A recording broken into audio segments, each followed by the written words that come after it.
Hello and welcome back for another Torah Tuesday. I am especially excited about this week's video because we are going to be talking about Exodus chapter 20 verse 7, the command not to take the Lord's name in vain. And I have been working on this command for over a decade. It was the subject of my doctoral dissertation, which is now published, and the subject of another book for InterVarsity Press. You can see both of them here on the screen: Bearing Yahweh's Name at Sinai, a Reexamination of the Name Command of the Decalogue, and Bearing God's Name, Why Sinai Still Matters. Now, it's really fun to share this with you. The challenge is to take 300 pages worth of background study and research and condense it into a 10-minute video. So bear with me. There's no way I can cover all of this or even scratch the surface, but I hope this gives you a helpful entryway into the topic of bearing God's name. And if you want to know more, you can check out the books. All right, so beginning with my translation of Exodus chapter 20, verse 7. You must not bear the name of Yahweh your God in an empty manner, for Yahweh will not render innocent one who bears his name in an empty manner. That's how I would translate the passage from Hebrew. That's a little different from how you've heard it in your English translations. So let's start with the popular interpretations of this command. Most people assume that the command prohibits using God's name as a swear word, or using it to authorize a false oath, or perhaps to authorize false teaching. Some people think that it involves the use of God's name in magic, or there's even one interpreter who thinks that it prohibits coming to God to worship without sacrifices, so without having a sacrifice in hand. There are actually 24 different interpretations of this command that I have counted in the history of interpretation, and I think 23 of them don't quite hit the mark because they assume that the command is about speech, when in fact there's no indication in this verse in Hebrew that speech is in view, that this has anything to do with speaking God's name. Now, the way that we speak God's name does matter, so I'm not advocating that we go start using God's name as a swear word, but I think the focus of this passage is much wider than what has traditionally been understood. There are some other passages that use the same phrase to lift up or bear the name, and that do have to do with speech. So for example, Psalm 16 verse 4 talks about not taking the names of other gods on my lips, and it uses the same Hebrew word nasa, which is to bear or to carry a name, but in that context it has the phrase on my lips to specify that what we're talking about is speech. And every other place that this phrase occurs, if it has to do with speech, there's clues that it has to do with speech in the context. We don't have those clues here. So you can, again, read a longer explanation for why I don't think this is speech related, but I think the best way to show you is to show you a better option, to show you that in the context of this command, we already have a kind of glossary for how to understand it, so that you must not bear or carry the name of Yahweh your God. It makes sense in light of the context. So in Exodus chapter 28, verse 29, we're in the middle of the instructions that Yahweh gives to Moses for constructing the garments that the high priest Aaron will wear when he goes about his duties in the tabernacle. And there we see the exact phrase from the name command. 28:29 says, and so he shall bear the names of the sons of Israel on the breastpiece of judgment, when he goes in and out of the sanctuary. So Aaron is wearing on his chest a special pouch decorated with 12 precious stones. Each of those stones is inscribed with one of the names of the 12 tribes of Israel on it. And Aaron literally bears the names. He carries them on his person as he goes in and out of the tabernacle. This signifies his representative role. He represents all 12 tribes of Israel, so they all benefit from and have a share in his ministry. Aaron also has a name on his forehead. He has a turban on his head with a gold medallion on the front. And in chapter 28, verse 36, we find out that the medallion has writing on it. It's inscribed with the phrase, "Holy belonging to Yahweh," or Kadosh La Yahweh. Those two words signify that Aaron is set apart for this ministry, this priestly ministry. So he not only represents the tribes to Yahweh, before Yahweh, but he represents Yahweh before the tribes.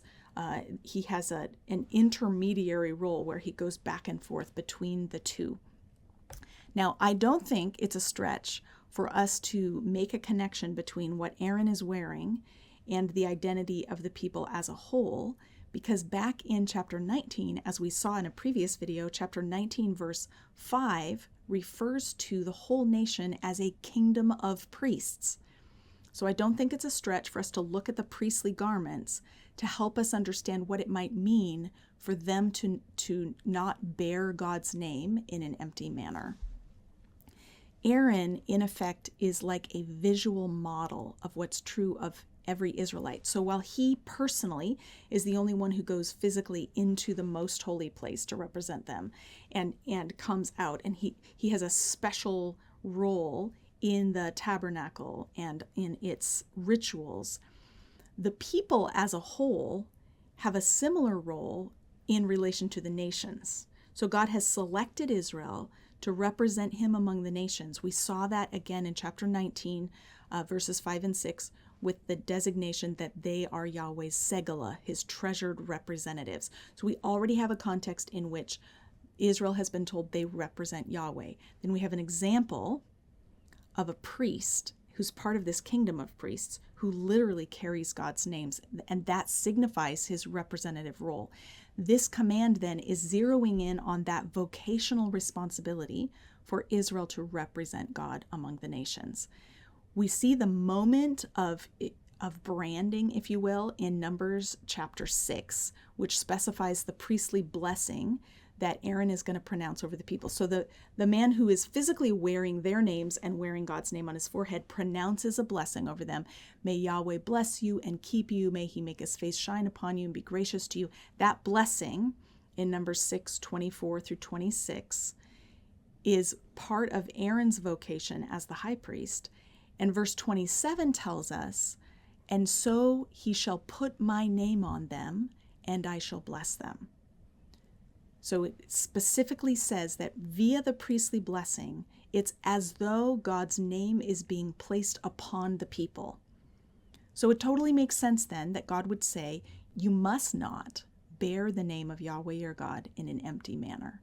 They are the people who have been stamped or tattooed or branded with God's name. It's invisible, but they truly belong to him. He's claimed them as his own, and he's now inviting them, requiring them to represent him well. God doesn't want his people to accept his claim on them, but then go out and live no differently from their pagan neighbors. They're supposed to live in a way that honors him. So to bear God's name in an empty manner, another way of thinking of it would be in an ineffective manner, or you could say vain. They should not bear God's name in vain. But to bear it in vain is basically to bear it in such a way that it's emptied of its power or significance, or that there's a distortion in the way that they're representing God. There's a little wordplay in the second half of the verse that I'd love to share with you, and that is the phrase "will not render innocent," which is lo yinakeh in Hebrew.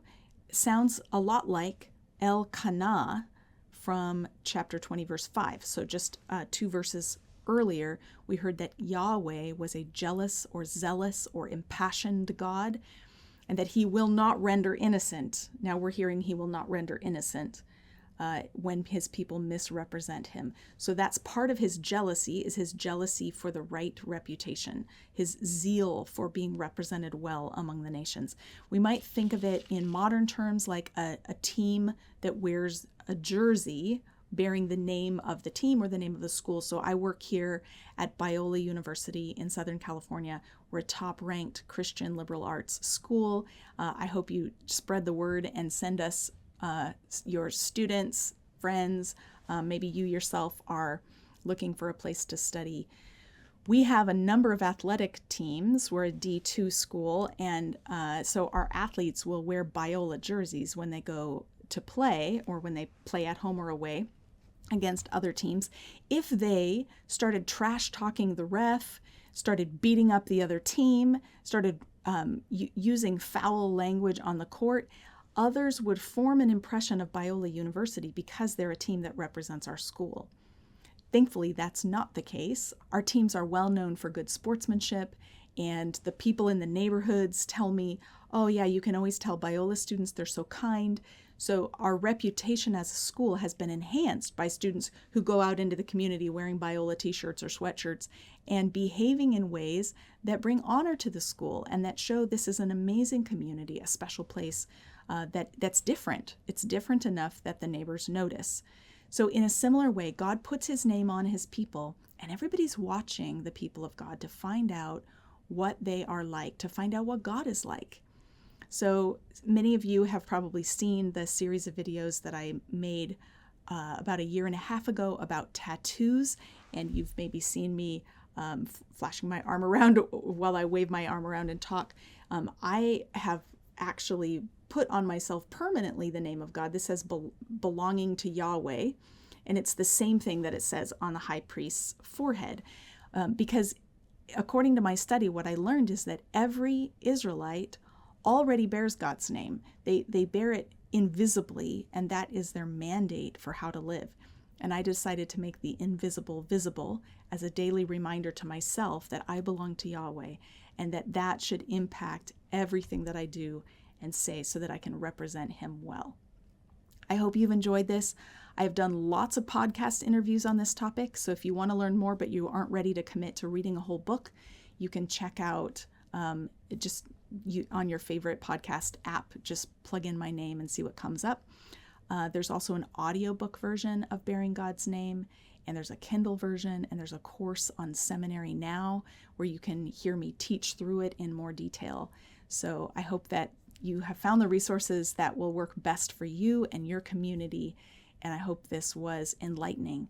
Every follower of Christ is part of the community who bears God's name. 1 Peter 2, verses 9 and 10 applies to the church the covenant titles from Sinai and says that they are a royal priesthood, a holy nation, a people belonging to God, or people for God's own possession. And on that basis, I believe that I, as a Christ follower, bear God's name, and I need to do it well. I hope you have a great week. Come back next week, and we'll continue our study of the Ten Commandments.